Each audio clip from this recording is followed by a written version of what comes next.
Welcome. I'm Sebastian Mahfood, and you're listening to WCAT Radio, the on-air wing of En Route Books and Media, bringing you the dulcet sounds of Catholic wisdom. Lay up for yourselves treasures in heaven, where neither moth nor rust consumes, and where thieves do not break in and steal. For where your treasure is, there will your heart be also. Greetings, everyone, and welcome to True Wealth. I'm Dave Basconi, and here in the studio with me is Maria Smith. Good morning, Maria. How are you today? I'm doing well, Dave. How about yourself? Yes. The color of the autumn season is starting to show up in brilliant form, and always, I look forward to that while they're still on the tree and we can view them from below. We talked about that last week, about when the leaves hit the ground. That's a different story. But right now we're into that nice part of the season. Yeah. No other comments? Oh, no, it's a beautiful part of the season. I agree with you. It is now my favorite season. When I was young, summer was my favorite season. Partly because of school, but I think for me mostly I loved swimming, and I was just a few minutes away from a big beach, big public beach, so I would go there often in the summer. So for me, summer was really good, but now I really love the fall. Better than spring. Spring is beautiful when everything is starting to bloom, but spring I find to be much more of a rainy season, so you really can't get out and enjoy it. And I find it to be cooler, maybe because it rains more often than in the fall. Yeah, fall is first for me and spring is second. But you're right. Going into fall, we're leaving summer, so you still have the warmth. Going into spring, we're coming out of winter, so it can still have the cold days. We all have our reasons for the seasons that we love. I was never a summer fan because of just the heat and the humidity, and I was always working outside in it, and I always looked forward to the cooler, much more comfortable days to work in. So, but anyhow, I think we tend to agree on where we stand on the seasons. Yeah, and I do like winter, but if it was a little shorter season, that would be nice, and spring be a longer season, spring and fall. But otherwise, I love the change of seasons. I would really miss it. It would be something I would miss very much if I moved to some place where the season, it's basically the same weather most of the time year-round. Yes, and I've visited locations like that, and it's nice, when you're there because it's just beautiful weather, and you can count on it day after day. But then you come to realize that this is it as far as the cycle. There is no cycle. And I do like the seasons because I think it's a rhythm of life, and it's one phase or one part of a rhythm of life that, we have to adapt to the coming season, and so it keeps us alert, and, we always have to prepare. Maybe living in a constant climate, you don't think of it that way, but up here we sure do. Yeah, I agree. Yeah. Now, Dave, you said you had an article that you wanted to bring up. I don't know what it is, so I'm going to be as surprised as anyone listening. Oh, okay. Yeah, some past shows have touched on our habits, that some are good, some are bad, and that ultimately they determine who we are. I received an email from a friend regarding what can happen to horses and how it relates to us. Horse people have a network of friends and contacts. They share information, and they help out in time of need. It's a fairly close-knit group like any other group, and you can talk about things without having to explain things. Once I was in a feed store when a customer walked in and asked a question. The owner asked if she could speak horse. Yes, was the reply, and the owner immediately went very technical with her answer. So Maria, did you know that horse was a language on par with English, Spanish, French, and Italian? Did you know that? I am not surprised at all. I am a person who does. I love languages, and as I think you know that I was born in Italy, so I grew up. Well, until I was 5. I spoke a different language, not really Italian. I spoke a dialect, then English, then Italian. I've taken French and Spanish, and so yeah, speaking horse and speaking. I mean, you can speak.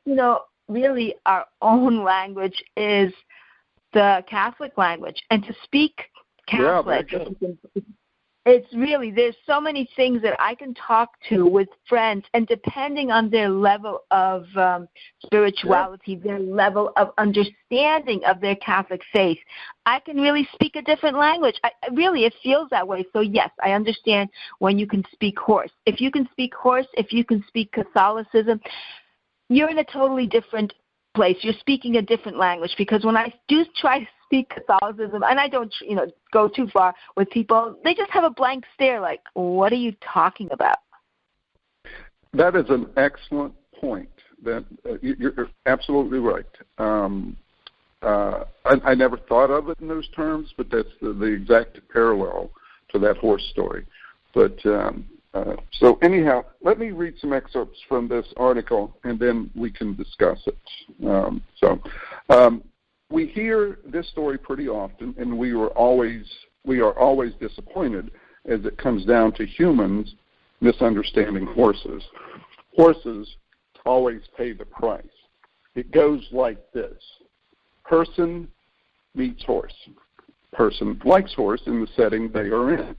Person brings new horse home full of hope. 3 days later, person suspects horse was misrepresented. Horse is confused. Person says seller, rescue, or trainer misrepresented the horse. Horse begins to learn bad habits or revert. Person is more sure the horse was misrepresented. Horse continues to deteriorate. Person sells or gives horse away. Person does this again and again. To be fair to the horses this happens to, Maria, I'll read just one more line and then I'll pause and get some of your thoughts. Aren't people different based on their environment? Does that make sense to you? Absolutely.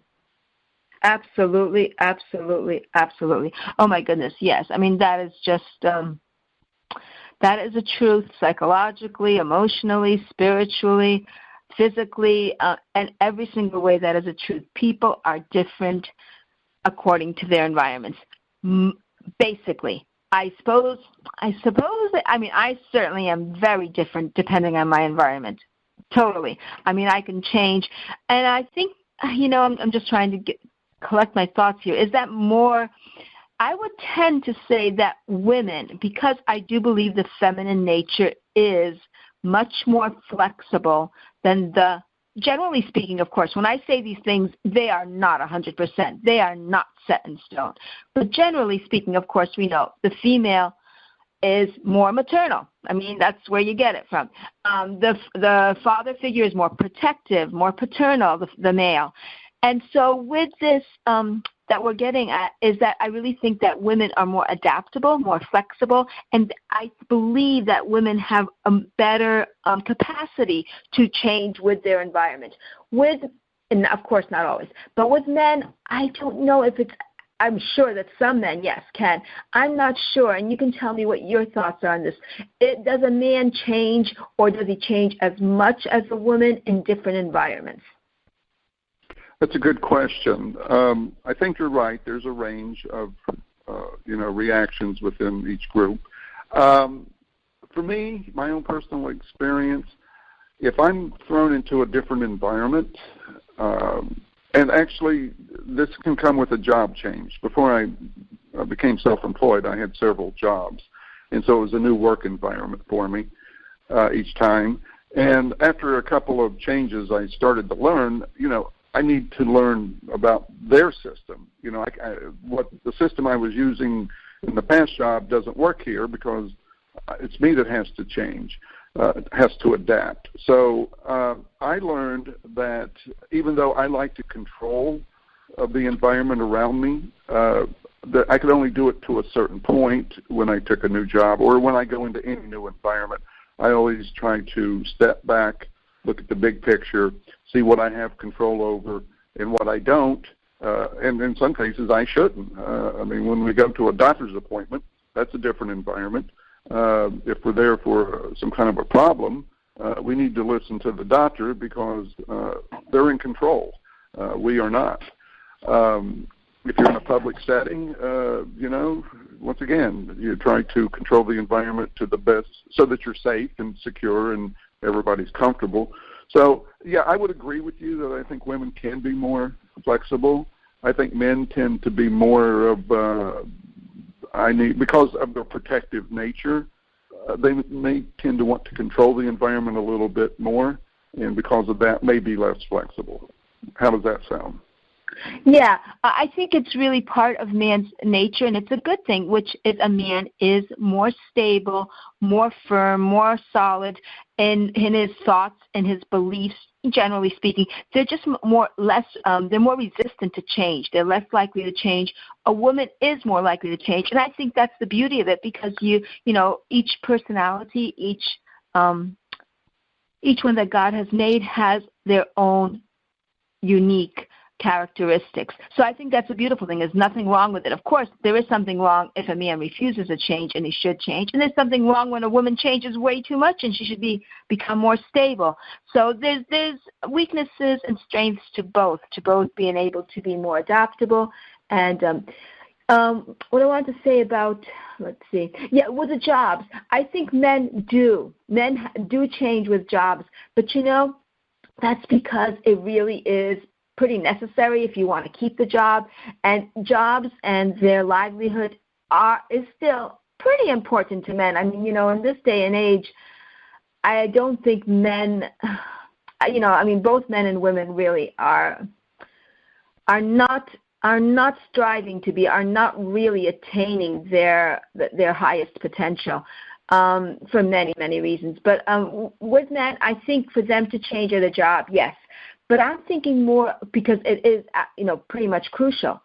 But things where it's not crucial, women will still adapt. Because women really are more, generally speaking, more suited to pleasing people. Men are more suited to protecting people. Both are excellent qualities. It's not like saying one is bad and one is good. But since women are more easily adaptable because they want to please the people that they are around, whether or not it's really crucial for them. Does that make sense? Yeah, it does. And you're right, because I think that's where in a family you get those two ways of thinking, the male and the man and the woman, the husband and the wife. That's how you have that balance. That's the balance you need. You need the stability, but you also need the flexibility. And exactly. When those two, mother and father share their thoughts about the children, about the household, all of that is that's how you get the best outcome, I think.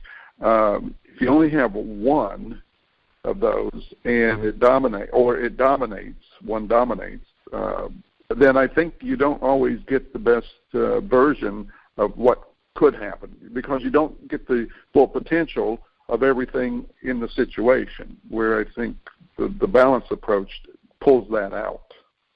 Exactly. Yeah, exactly. Mm-hmm. So, okay. Well, I tell you what, there's a little more to the article. Sure. Let me finish. Here's the point, again, from the article. I left off, aren't people different based on their environment? Each setting has a different set of factors. And the more familiar you become with each, the more you set in your mind the way you will behave in each. As the players in the settings change, so might how you behave to a degree. Horses are no different in this way. It is the nature of beings to adapt to a setting, and this takes time, and various factors may shake things up as time goes on. Please don't blame others for the horse. You are the new owner, the rider, the guide for the horse now, and you can make the transition work if you're dedicated and understanding. Horses aren't cars. they are partners. By the way, this article came from the Heart of Phoenix Equine Rescue, located in West Virginia. So, yeah, and they get a lot of horses that owners did not know how to handle. Oh, well, it goes back to how the article started out about you see a horse in a setting and you think that horse, this is the perfect horse for me. Well, you bring the horse home and the horse says, okay, new environment. This is a whole different set of factors that I'm dealing with here. And that happened with me, with my first horse. She was just a really easy-going horse. She had 6 other horses around her. She was second in command. And I bring her home, and she's by herself. And all of a sudden, that horse was just, you couldn't work with her. She was upset. She was angry. She was just frustrated about the whole thing. And so, yeah, a rescue, an equine rescue, gets horses that come from all walks of life. I mean, they could have been neglected, abused. The rescue might even be their last stop. Matter of fact, I was going to talk about that a little bit further on.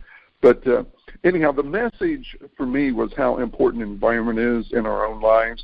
And sometimes we have control over it and sometimes not. Some of us are most fortunate and some of us are victims. So today I was going to let's focus on having some degree of control and how we should utilize it. Let's consider home, work, and play, and not just ourselves, but others in our families and also our friends. At home, don't we have an obligation to create a healthy environment for our spouse, children, and others that come into our home? Now, healthy here means a balance of love and discipline, expectations of how people treat each other, what each is responsible for in the running of the household, and so on. As a child, I knew what was expected of me and my brothers regarding chores and homework. I knew we would go to Mass on Sunday and how I was to dress. The environment I grew up in was key in preparing me for adulthood. It was a fairly easy transition from living at home to going out on my own. So does that sound familiar in any way, or what are your thoughts there? Yeah, I think the environment is very important. That's a huge topic that I do have quite a few thoughts on. With having control and really being in a healthy environment, that is ideal, but it, in many situations in our times, in our world, there's a lot of situations where the less than ideal is present. And I want to say I don't know about the most extreme cases. I don't know about each case individually. But generally speaking, from what I have seen with people that I know in 2 countries, so 2 very different cultures, basically a lot of the same things still apply. And from what I've read and from, by the time you get to be into your 6th decade or so, you have seen a lot of the world. And I have changed or altered, refined, I guess you could say, a lot of my thoughts about victimization and not having control. I really think that the victim has their own issues that they need to deal with. There's a great book. There's actually a series of books. They published one after the other. The Boundaries books.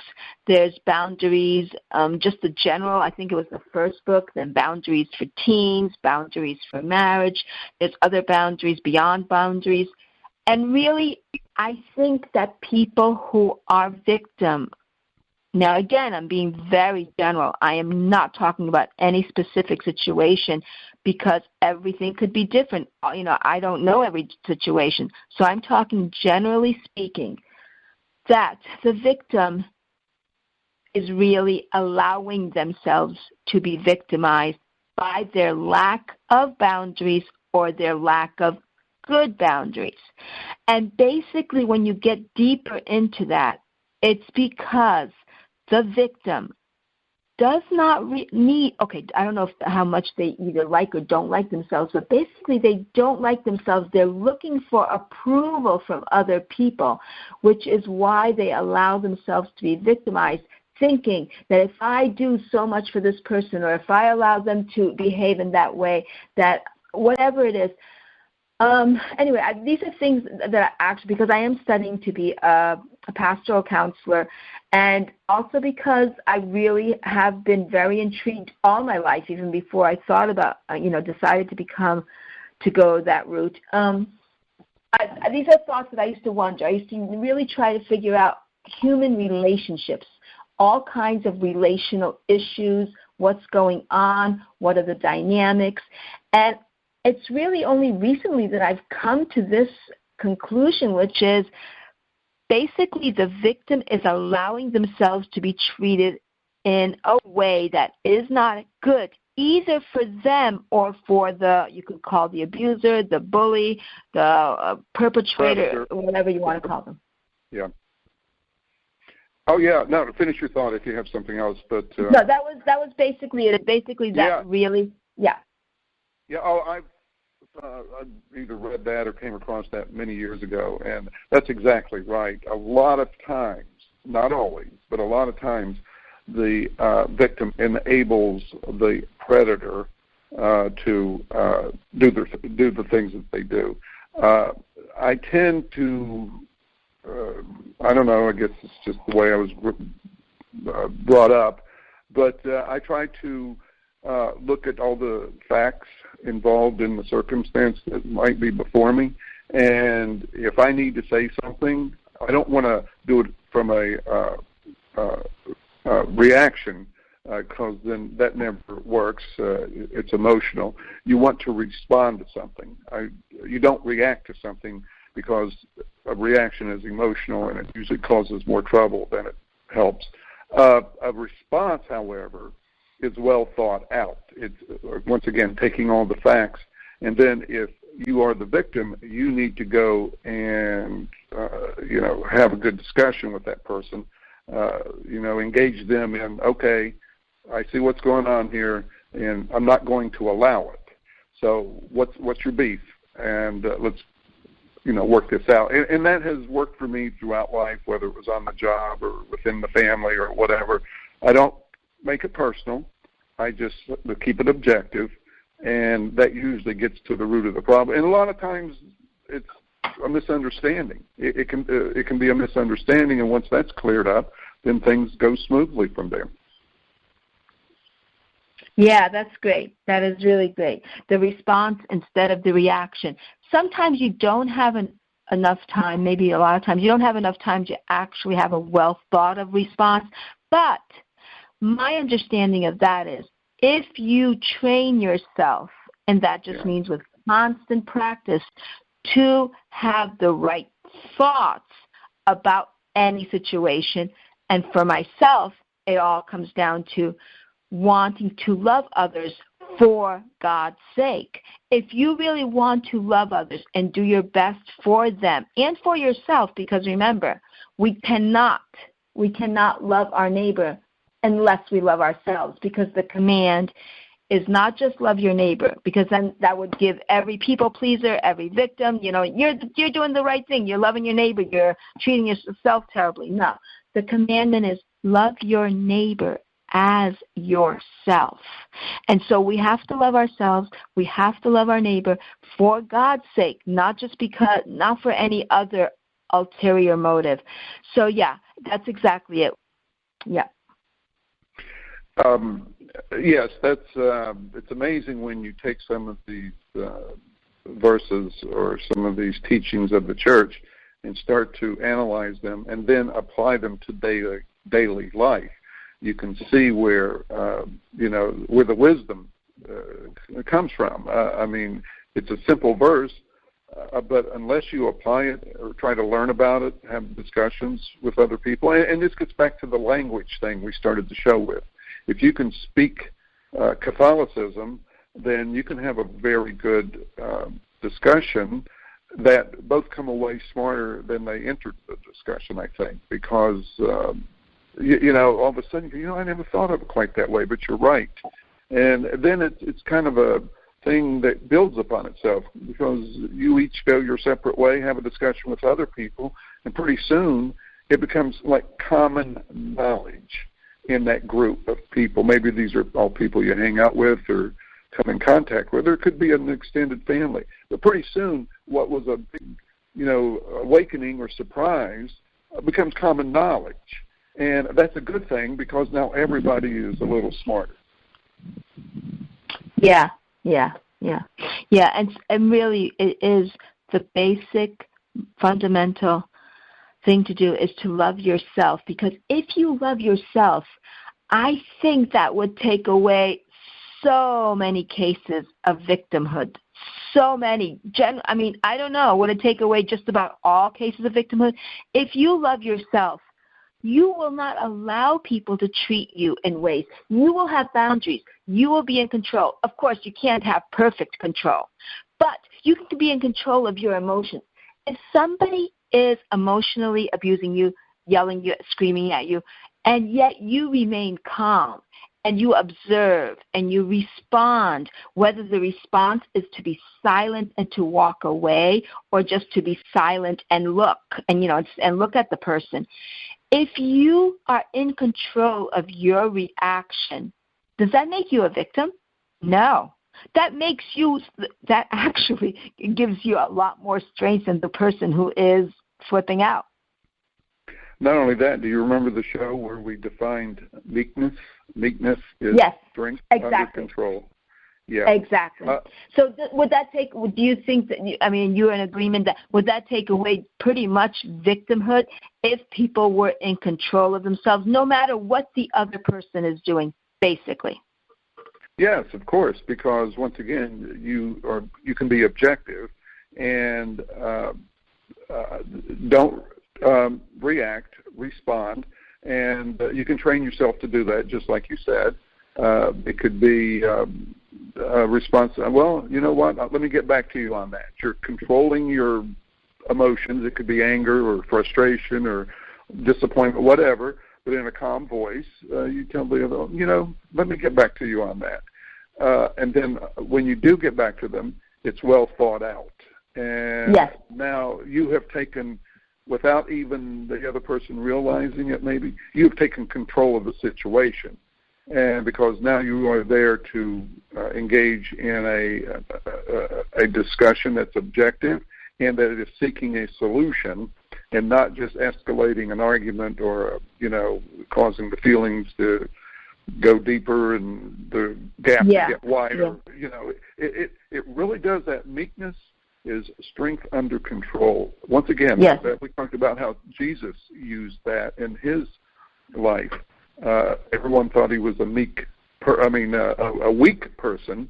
No, he was meek, but he was the strongest in the group. Right. And I have to add, too, because you can at times resolve situations by this meekness, by this show of strength, by self-control. Other times, all you can really do is live with a difficult situation. And that, in and of itself, is heroic. And, depending on what the situation is, if you can live with somebody who is treating you, say you have to have a job, you have to keep the job you have. Right now there's no other option, or there won't be for several months or even a year or two or whatever, even for many years. If you can learn to keep your emotions and yourself under control and live with a difficult situation, whether it's in the family or in the workforce or wherever, that is really such a sign of strength. And sometimes we're called to do that. It's really kind of late to really get into this, but someday we can get into more how in our society, in the modern world, how we feel like there has to be a solution to everything. We have to fix every problem. Psychological, medical, financial. We can talk to this person. We can watch this video. And I think talking to people, experts in the field, watching videos, learning, Googling things, researching, perfect, wonderful things.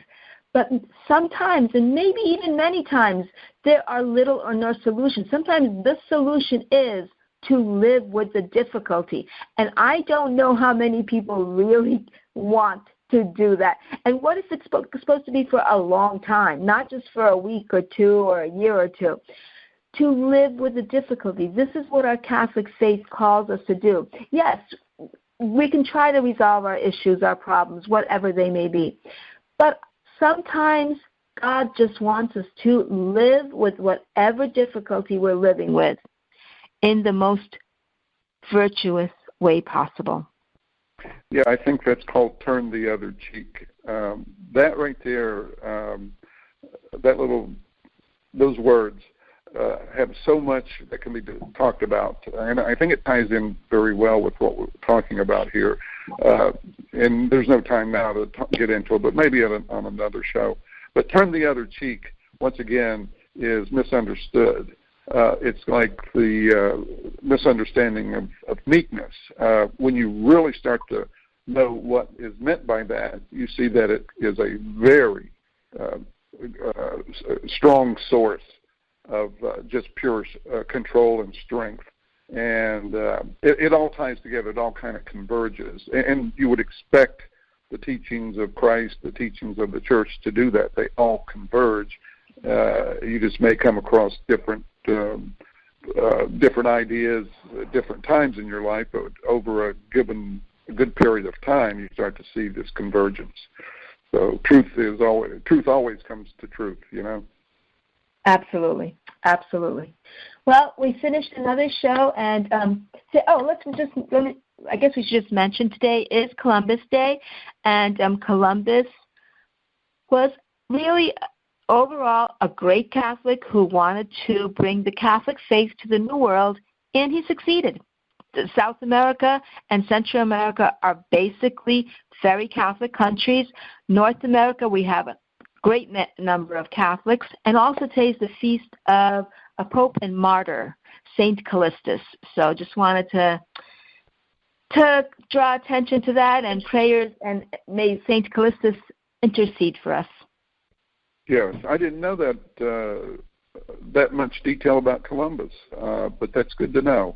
Good to know. Oh, it's great to know. Yeah. He's being maligned now. He's being maligned now. He is being so. I mean, oh my goodness. He's being said that he was a horrible, horrid, sinful, evil man. And overall, I think he did such a great thing. His heart was in the right place. He made mistakes.